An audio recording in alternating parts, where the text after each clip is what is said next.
Fuck you.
day.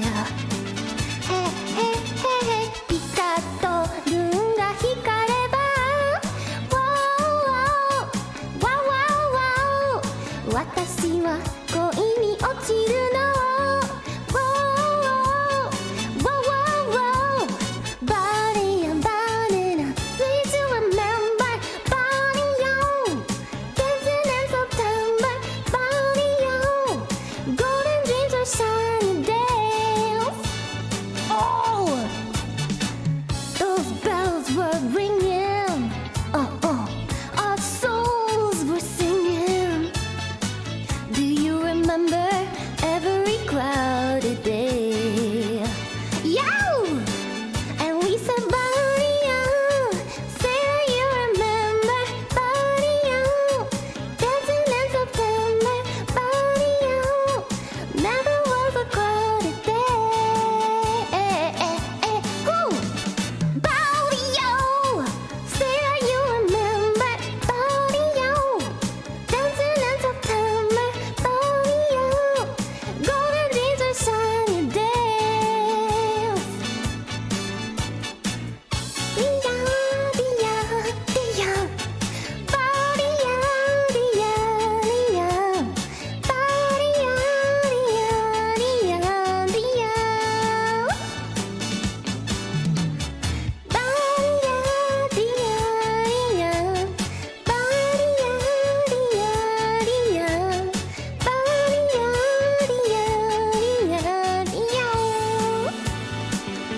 Dum dum dum.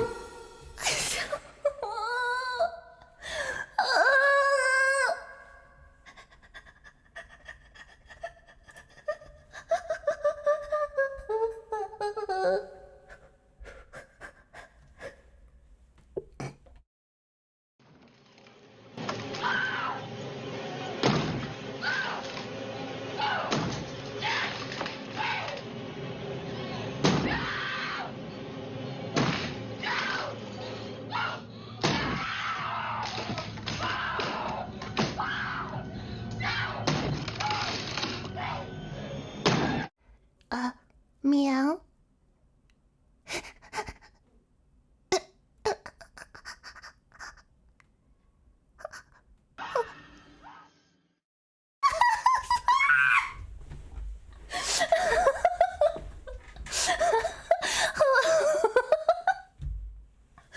Hello. Here's Nyanners. Oh shit, my hair changed. Hello, hello, hold on, let me put on some music so it's less awkward. Hello, hello, hello, hello. Oh my god, my heart is beating so fast. Hello, hello, hello, hello. How is everybody on Labor Day? Are you going into labor today? You go. What the fuck is that noise? Who's doing that outside?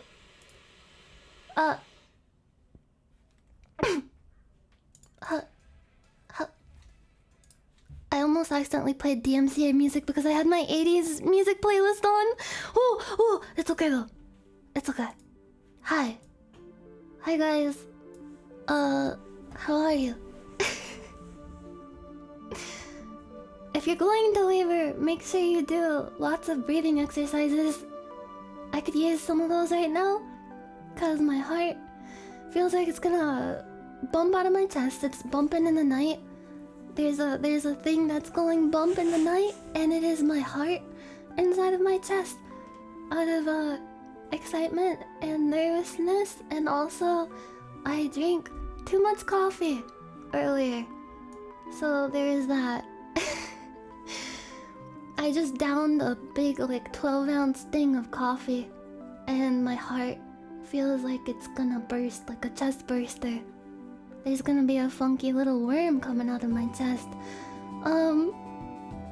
First things first, a ton of people subscribed and gifted subs. Thank you so much for that. My alerts kind of broke again. I don't know why they do that.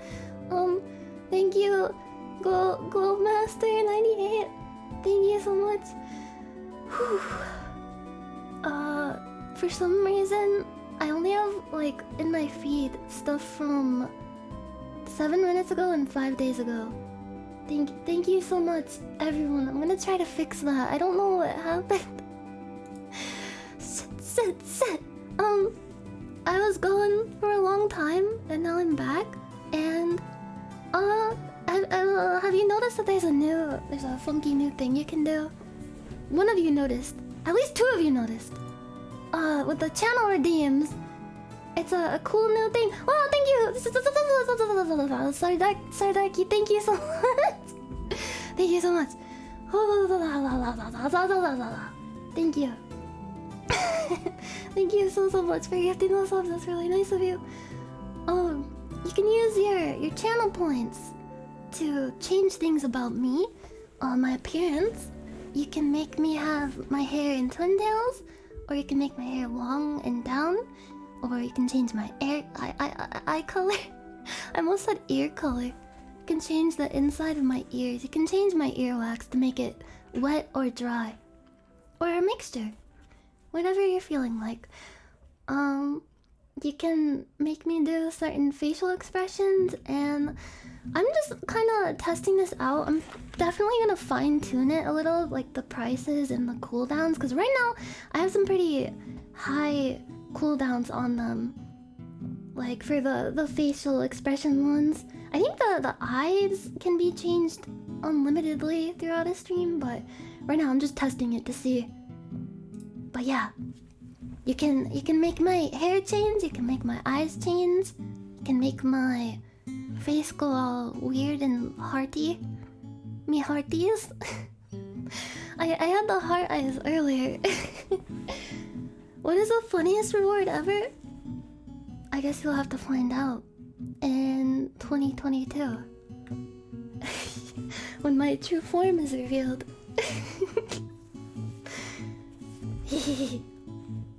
Aren't heart eyes like Ahegao adjacent?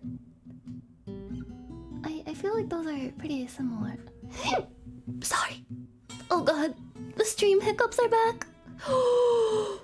Oh, I've been trying so hard to conquer those. It's all anxiety.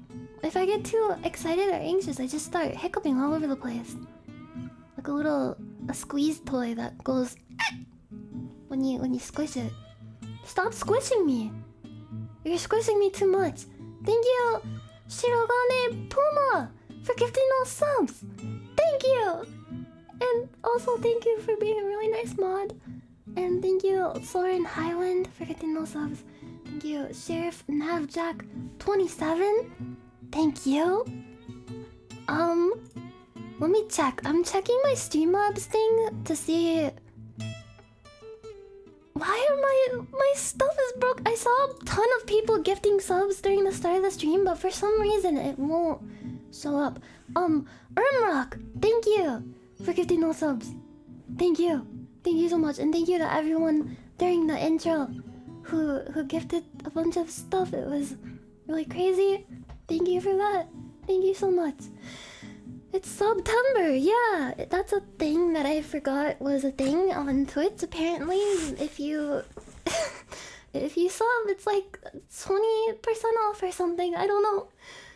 Don't feel obligated to do that though, cause I appreciate any form of support. It doesn't have to be monetary.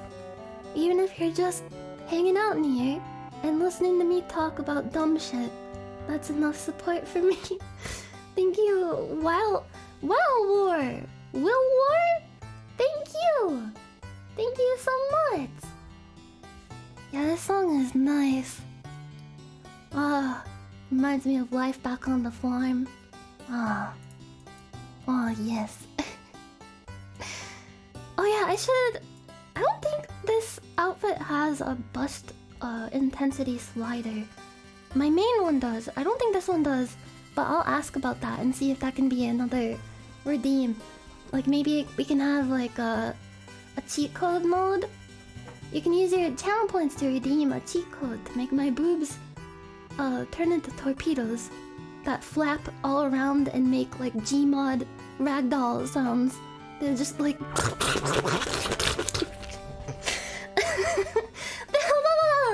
Thank you, Daces, for gifting those subs. 25 subs. Holy shit. Thank you so much. Thank you. Wah! Wah! Thank you so much. By Jovies too? By Jovies! Thank you! For what the fuck? Thank you, By Jovies. Thank you. Thank you, Buttwise Operator. Thank you, Sad Caligula. I watched that movie once when I was in middle school. That's not a movie that a middle schooler should be watching, but I watched a lot of movies in middle school that I probably shouldn't have watched. It is a wild movie. It's definitely a movie. A lot happens in that movie. There is an orgy, I guess. Thank you, Von Dondolo. Thank you so much. Thank you. Nature Fiend, thank you. Monley 1020, thank you. Thank you so much. Thank you so much. Thank you, thank you, thank you. Thank you, thank you, thank you. What the heck? Cuckle McPoopoo, thank you. Thank you, Nature Fiend. Thank you. Thank you. Tredoin.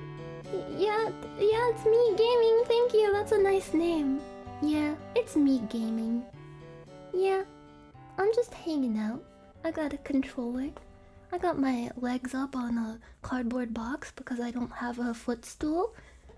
I got a nice reclining gamer chair with a built-in beverage cup. Thank you. Thank you. Irreverent dinner plate. How do you come up with these names? Guys are better at names than I am. Thank you. Whenever I make like a throwaway account on anything, because I don't want to be like, it's me, Nyanners, on like everything, I just make my name like Penis Man or something. Like, yo, it's me, Penis Man. I'm just playing a game normally. Thank you so much, Electric Pickle.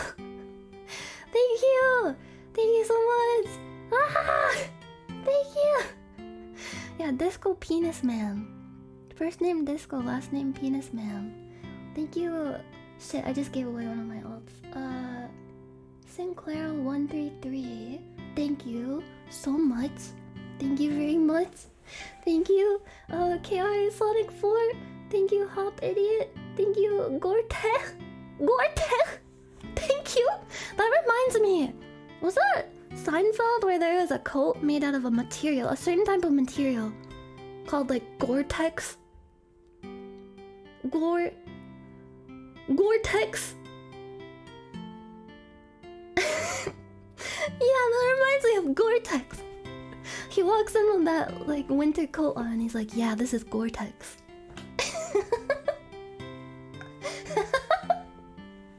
Thank you, Jimpy! Why else is you guys are too nice. Thank you. Thank you so much. Thank you. Wow, wasabi pupusas. Pupusa? I love pupusas. Those are those like dumplings, right? I've had pupusas before. Pupusa. Thank you so much. My brain's gonna explode. I'm thinking about my brain being a brain again. You know what's even fucked up? My editor made that really amazing edit for my latest YouTube video about the sequel to Catgirl Transcendence. When I was talking about brains, I was like, the brain called itself a brain. The brain knows that it is a brain, but the brain knows that the brain knows that it's a brain. But also, what's even more messed up is that the brain is you. You are the brain. We are all brains trapped inside of flesh puppets, moving around with our nervous systems being all nervous and shit. My nervous system is extra nervous right now. My nervous system is gonna erupt and come out of its cage and start floating away into the sky. You're just gonna see a bunch of nerves with like eyeballs floating through the sky, going back up to the stars where I came from. Thank Thank you, Stinky McFart Nuts. Thank you so much. Thank you, Luxai. Thank you so much. Thank you, thank you. Nice names, everybody. Thanks for that. This song reminds me. I found this thing over the weekend. Oh, should I even talk about this? Is this even like legal? Well, I found a totally normal video game site that has like video game maps that you can explore. Like you can look through the maps. You're like a camera that can no clip through the maps. And I was looking at all kinds of video game maps and just like trying to find hidden stuff. I did that for hours and hours and hours and hours and hours and hours.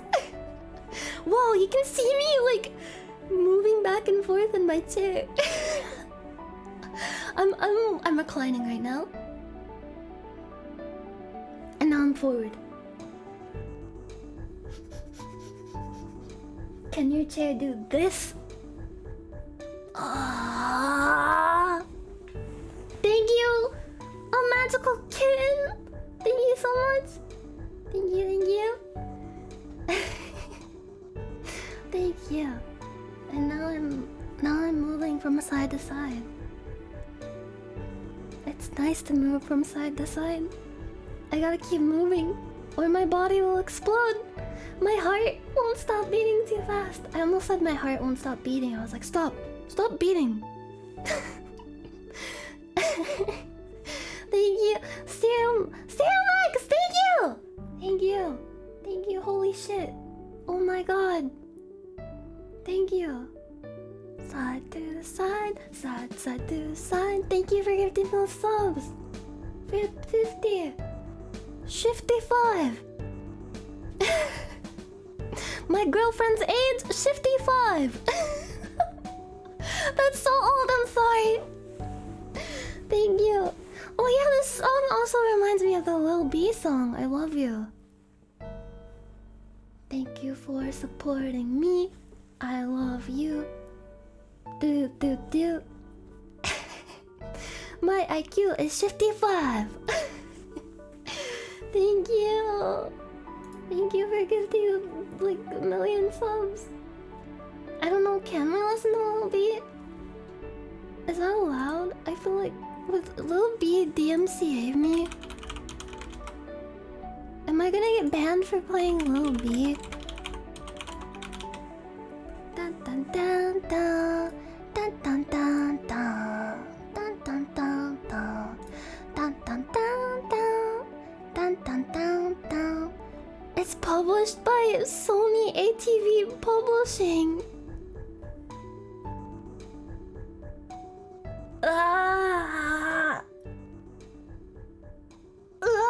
That's kind of scary. Sony, that's scary. We listened to the acapella version of I Love You by Lil B. So yeah, today is Labor Day, and I hope you guys are enjoying your time off of work or school or what have you. I completely forgot that today was Labor Day until I woke up. I was up until 5 AM last night, panicking cause I had to stream today, and I was really nervous that I would just make a complete fool out of myself because I'm not used to streaming because I was gone for a while.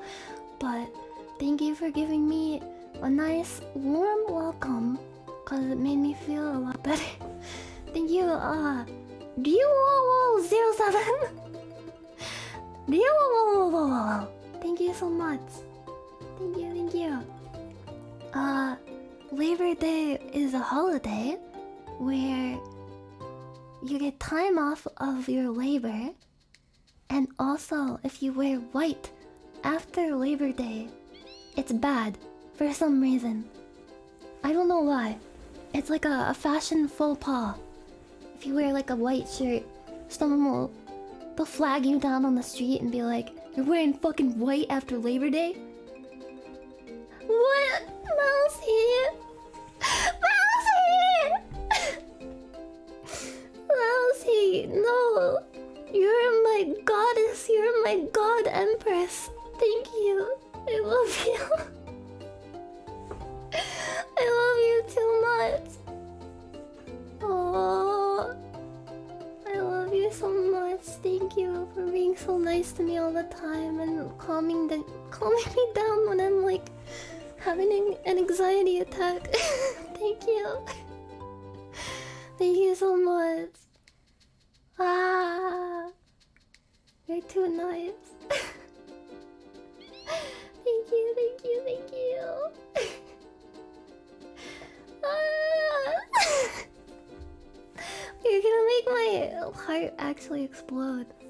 It's just gonna come out and do the dancing frog thing. With the cane and the top hat. It's gonna make squishy noises. Like I love you. Thank you.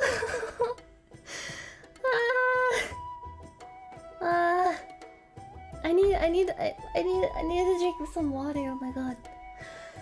Oh, Mousy, we gotta do a karaoke stream together now that we know there's like a thing that will allow that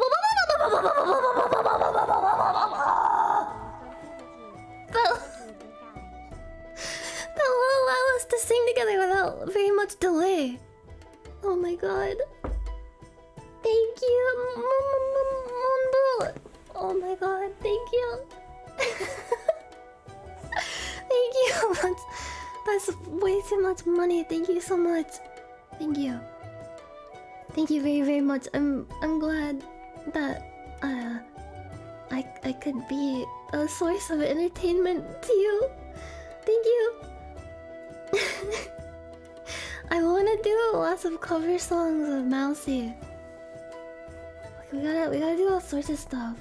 You know how anime characters have character songs? And they like release them, like each character has like two character songs. And like character song albums. What if we did that, but with Rishoujo? Cause like Melody just released a really good song just like a few days ago. And we could all have character songs that like talk about our lore or something. It sounds cringy, but god damn it, it would be cute. I want us to all have our own like character song image album. Melody is Melody. She really is the project of Melody. This really was the Final Fantasy 13. Ah! You tied my...